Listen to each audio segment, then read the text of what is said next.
Flamengo consegue criar suas próprias crises, assim, de uma forma realmente de dar inveja aos melhores roteiristas de novela por aí. Só antes de qualquer coisa, de um comentário sério, Renato, você tem que entender que a união Palmeiras e Flamengo, que vai ser colocada à prova lá na final da Copa do Brasil, começa nesse sábado agora. Todos os palmeirenses estão torcendo aí para o seu Flamengo ganhar do Botafogo. Então, que fique claro que dessa vez a união Palmeiras e Flamengo já passa por seu primeiro episódio.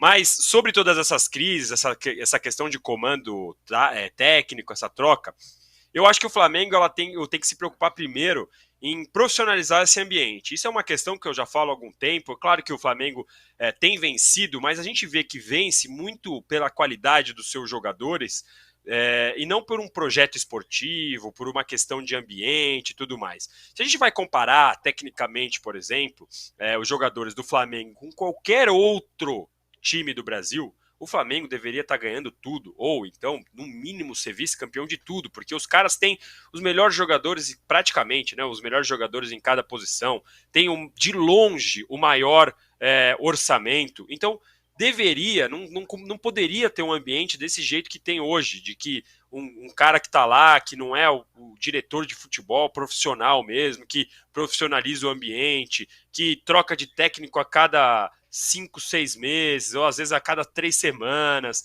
Tem muita coisa errada num ambiente tão poderoso quanto é esse Flamengo, aí com tanta grana, com tanto jogador bom. Aí o Renato falou agora do Galhardo. Eu já não sei se o Galhardo chega lá, se os caras vão respeitar, se de repente o Galhardo fala, olha, eu quero jogar com o Pedro de titular e o Gabigol no banco, se o Gabigol vai aceitar, porque não tem esse ambiente profissional, não tem esse lugar que você olha e fala, ó, vão aceitar a ordem do chefe, vão encarar na boa aqui. E aí o exemplo, claro, tem vários outros exemplos, mas o exemplo que a gente tem dado nas últimas vezes, na comparação, é esse Palmeiras e Flamengo, porque os dois times têm lutado por vários títulos, né, fazem finais e tudo mais. Por exemplo, o Abel, assim que chegou no Palmeiras, e depois que o Dudu voltou do Catar no empréstimo, eles meio que bateram uma cabecinha ali. Dudu, você vai voltar para marcar, você não vai jogar todo jogo. Nesse ano, antes da lesão, o Dudu tinha ficado 4, 5 jogos nos 90 minutos, em todos os outros foi substituído. Dudu vira e mexe, saía bravo, mas o comando era sempre mantido, porque, primeiro, o Abel tem o respeito do grupo? Sim, tem o respeito do grupo, mas o Palmeiras tem um sistema, tem um projeto, tem uma questão esportiva que mesmo mudando de presidente, esse projeto continua. Se o Flamengo conseguisse reproduzir isso, aí aquela brincadeira do acabou a competitividade estaria em prática. Porque se o Flamengo tivesse um ambiente profissional, num lugar com um diretor que controla o ambiente, com um treinador que, embora não precisa ter 100% do apoio, é normal que o jogador vai ficar bravo porque não joga, o outro vai ser substituído, sempre vai ter uma faísquinha ali ou aqui, mas é normal que isso aconteça. A grande diferença é que num lugar isso é controlado e no outro vira um incêndio. No Flamengo, vira um baita de um problema.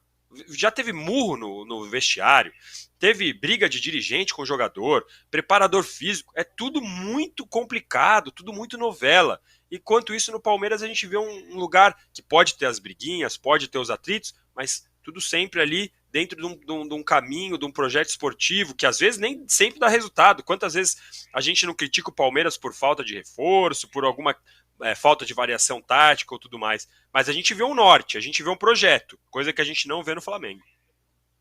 Você citou o exemplo do Dudu, que é muito bom, porque ele foi sacrificado individualmente em prol do coletivo do time, né? Isso é interessante de ver. Deixa eu ver a galera comentando aqui. O Cristiano Nascimento nunca viu um time vencedor ser tão fraco internamente. Galera comentando aqui também.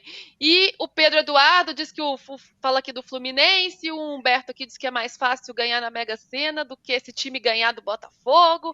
E o Devin diz que eu deveria ser efetivado junto com a Doma. É isso aí, vamos todo mundo fazer esse programa aqui.